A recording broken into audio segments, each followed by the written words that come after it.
na região norte do país, no Amazonas, no Ministério Público do Amazonas, em relação também à compra de respiradores, e no Pará, onde o governador do estado, Algar Barbalho, age dessa operação, o governo se manifestou ainda há pouco, e a gente traz as informações aqui para os ouvintes da Rádio Bandeirantes. Obrigado, Daniel, pelas informações ao vivo aqui. Mais uma operação, então, em andamento. Claro que os desdobramentos você acompanha ao longo da programação da Rádio Bandeirantes. Agora, que não seja uma caça às bruxas, né? Vamos lembrar que o governador do Amazonas é radialista, é um radialista de renome, é um da Atena do Amazonas, o Wilson Lima. E o Helder Barbalho, ele me parece foi enganado aí pelo vendedor, hein? Que nessa hora aí teve muito esperto que serviu de intermediário com a China. 9h05, Zé Paulo. A gente já está em contato aqui ao vivo na Rádio Bandeirantes com o ministro da Controladoria Geral da União, Wagner Rosário. Bom dia, ministro. Bom dia, tudo bom, pessoal? Um prazer estar aqui com vocês. Prazer é nosso. Eu vi a sua ficha biográfica aqui. O senhor é ex-capitão do Exército, né? Deixou as fileiras do Exército, fez curso contra a corrupção na Espanha. Enfim, está bem apetrechado, além de ser um funcionário de carreira da Controladoria Geral da União, não é isso, Rosário? Sim, senhor. Realmente, eu fiquei no Exército por 17 anos, depois fiz concurso para a CGU, saí do Exército e tive a oportunidade de estudar fora do país, na Espanha, no mestrado nessa área de combate à corrupção.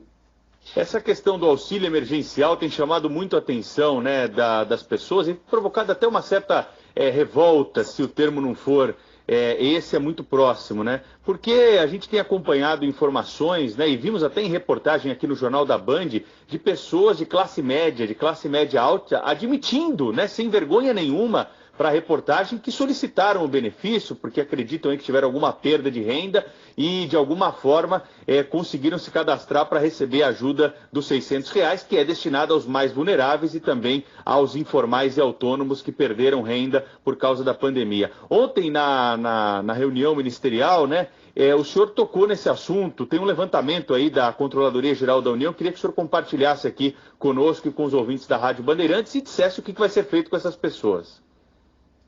A gente fez um cruzamento inicial, verificando se existiam pessoas que haviam solicitado o benefício e eram sócios de empresas com funcionários ativos, né? Ou seja, ele é sócio de uma empresa e os funcionários estão trabalhando, então ele tem condições de pagar salário, então ele provavelmente não deve necessitar.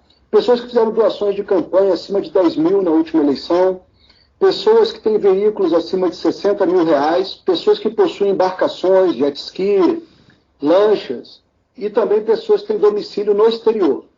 Encontramos de cara 206 mil pessoas nessa situação. 206 mil pessoas? 206 mil pessoas. Nesses 5 casos que eu citei agora. Nós passamos isso, o Ministério da Cidadania já realizou o corte de várias pessoas, fora os demais cortes, porque tem bases que estão sendo cruzadas na data prévia. E aí, a partir daí, nesse segundo cruzamento que nós fizemos, posteriormente, já caiu para 30 mil, ou seja, foram cortados vários. Então é um trabalho contínuo que a gente faz constantemente, procurando identificar novas tipologias ou novas bases que possam nos trazer novas informações de pessoas que não necessitam do auxílio, que infelizmente solicitam. Para a gente ter uma ideia, são 150 bilhões de reais previstos no orçamento para pagamento só do auxílio emergencial. Como é que se cruzam esses dados, ministro? A gente pega as bases do governo, por exemplo, eu vou lá e cruzo, no caso dos veículos, com o Renavan. Verifico o Renavan e verifico qual é o veículo e o valor dele. Então, por aí eu já tenho uma noção se a pessoa que está solicitando possui veículo incompatível. Tem uma base da Marinha também que registra as embarcações, essa aí é outra base. Fazemos outros cortes também, por exemplo, servidores públicos. A gente tem a base dos servidores públicos federais. Então, nós cruzamos a base dos servidores públicos federais e identificamos lá 7.236 casos, que não necessariamente foram um pedido dos servidores. Às vezes são os fraudadores utilizando o CPF desses servidores. Isso é muito comum também. Nos estados e municípios, nós estamos cruzando também, nós não temos a base, mas fizemos parcerias e pegamos as bases de estados e municípios, já identificamos 205 mil casos. Então, só de servidor público estadual e municipal. Então, é um trabalho constante de busca de informações, busca de base de dados, para que a gente possa cada vez mais evitar casos de fraude e corrupção. Ministro, a Controladoria já entendeu o que aconteceu naquele caso envolvendo funcionários ligados ao Ministério da Defesa? Se falou em mais de 70 mil funcionários públicos que teriam, enfim, esse vínculo e que teriam recebido pelo menos a primeira parcela do auxílio emergencial. O que aconteceu nesse caso? Olha só, eu não tenho um laudo sobre isso aí, mas nós temos muitos, acho que a grande maioria eram soldados, né? Que recebem um salário baixo, talvez eles cumpriam os requisitos em geral e não estavam registrados ainda, porque a base de pagamento dos militares é diferente da base de pagamento dos civis. Os civis recebem pelo CIAP, os militares eles têm uma base de pagamento diferente. A gente cruzou inicialmente só a base de pagamentos civis, depois nós corremos atrás dos militares, né? Então, poderiam ter pessoas, salário de R$1.000 e poucos, que cumpriam a licença do programa anteriormente, mas entraram nas Forças Armadas. Às vezes a família está passando por dificuldade, pede, mas não tinham direito.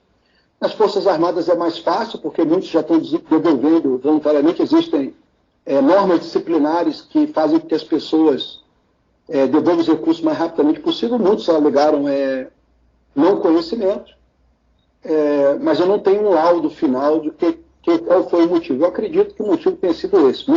Muitos jovens que entraram recentemente, que estavam enquadrados em benefícios em programas de governo e que continuaram no CAD único ali e a partir daí receberam esse recurso. Ministro, com esse trabalho da Controladoria Geral da União, dá para afirmar que o sistema que foi criado é falho? Não, eu falo sempre um exemplo. A gente mandou, há um tempo atrás, nós participamos de um concurso, a CGU, através de um trabalho feito pelos servidores, e nós ficamos em terceiro lugar lá no desenvolvimento de um sistema. E 2 servidores nossos foram premiados com uma ida para conhecer os órgãos de controle da Suécia. Lá, eles explicaram os trabalhos que a gente fazia em relação ao Bolsa Família. O Bolsa Família, a gente faz esses cruzamentos para verificar se quem recebe Bolsa Família tem veículos acima de tal valor. A gente faz isso todo mês. E os suecos perguntaram, mas por que vocês fazem isso? Quem iria fraudar um benefício para pessoas carentes? Conhecer a nossa realidade, né? Exatamente, a gente tem que ver a nossa realidade. A gente consegue tirar coisas, por exemplo, você vai ver tem presidiário pedindo. Como é que ele conseguiu pedir de dentro da cadeia? Foi fraudado o nome dele ou foi ele mesmo que pediu?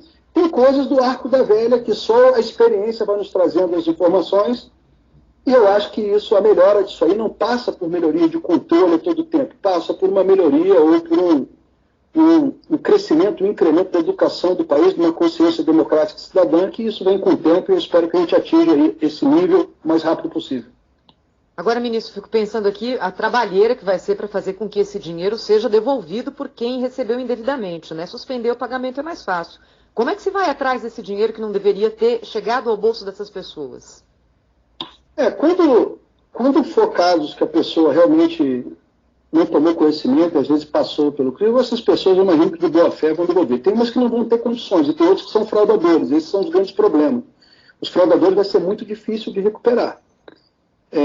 Mas nós vamos tentar ir atrás e verificar a maneira como que a gente vai recuperar. Nós vimos casos de servidores públicos que sequer sabiam que o seu CPF estava sendo utilizado. Hoje eu estou aqui, o Dr. da União está aqui do meu lado, ele entrou no sistema e o nome dele, tentaram utilizar o CPF dele para receber.